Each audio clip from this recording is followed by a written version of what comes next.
Assalamualaikum warahmatullahi wabarakatuh. Perkenalkan, nama saya Ayu Yunita dan NIM saya 1904010144. Nah, pada kali ini ada tugas UAS saya, yakni dengan memberikan penjelasan mengenai fungsi dan peranan uang dalam perekonomian.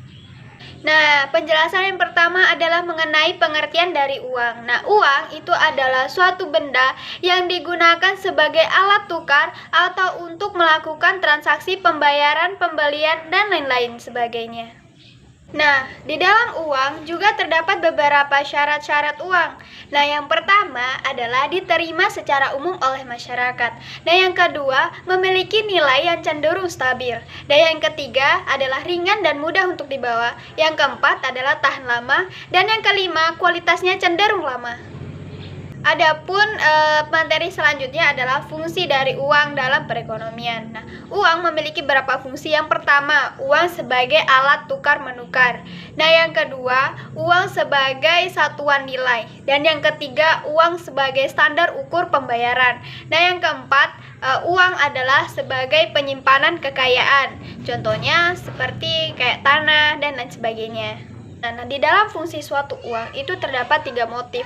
Yang pertama adalah motif bertransaksi, adalah di mana suatu dorongan manusia untuk melakukan suatu transaksi, baik yang dilakukan konsumen maupun dilakukan oleh rumah tangga perusahaan. Nah, contohnya itu adalah pembayaran listrik, telepon, dan lain sebagainya. Motif yang kedua itu adalah motif berjaga-jaga, di mana motif ini adalah seseorang untuk memegang uang untuk memenuhi suatu kebutuhan yang nantinya sewaktu-waktu yang tidak diminta terjadi suatu masalah. Nah, contohnya yaitu ketika seorang anak sakit dan ibu tersebut membawanya ke rumah sakit. Nah, uang yang digunakan untuk berjaga-jaga atau uang simpanan tersebut bisa digunakan oleh ibu tersebut untuk melakukan perobatan bagi anaknya.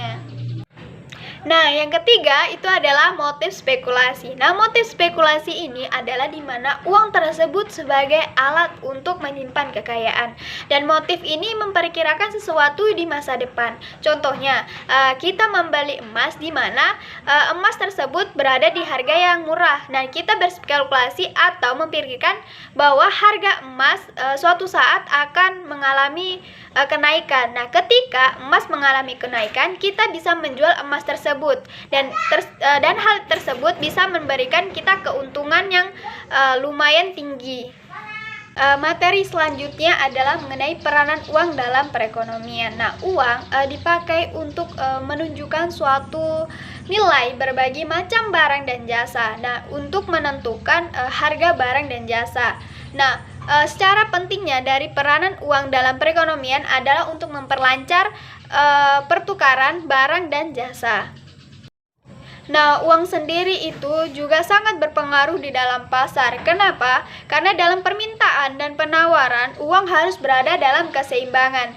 Kenapa? Karena jika tidak berada dalam keseimbangan, itu maka akan terjadinya suatu masalah.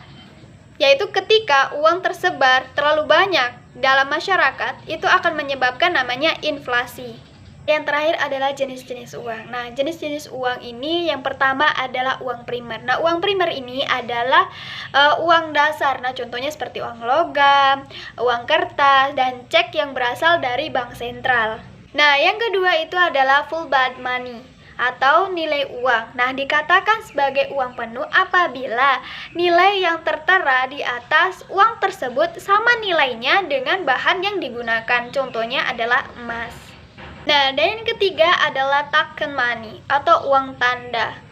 Nah, yang dimaksudkan dengan uang tanda ini adalah nilai yang tertera di atas atau uang itu lebih tinggi daripada bahan yang digunakan. Nah, contohnya itu adalah uang kertas dan uang logam. Nah, itulah materi yang bisa saya jelaskan mengenai fungsi dan peranan uang dalam perekonomian. Kurang lebihnya mohon dimaafkan. Wabillahi taufiq wal hidayah. Wassalamualaikum warahmatullahi wabarakatuh.